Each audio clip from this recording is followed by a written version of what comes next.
আসসালামু আলাইকুম। আমি একে আজা চাঁদপুরের পক্ষ থেকে জানাচ্ছি অভিনন্দন শুভেচ্ছা। আমি যেখানে দাঁড়িয়ে আছি এই এলাকাটার নাম হচ্ছে পাকিস্তান বাজার।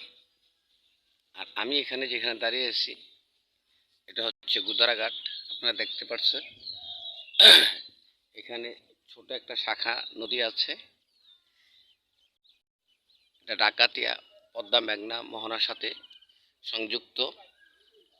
আপনারা নদীর ওপার দেখতে পাচ্ছেন, ওইটা ফরিদগঞ্জ এলাকা পড়ছে। এটা চাঁদপুরের এই সাইড দিয়ে শেষ সীমানা, চাঁদপুর সদরের শেষ সীমানা। আপনারা ওদিকে ওপার খেয়াল করতেছেন, ওইটা হচ্ছে ফরিদগঞ্জ, চাঁদপুর জেলার ফরিদগঞ্জ উপজেলা।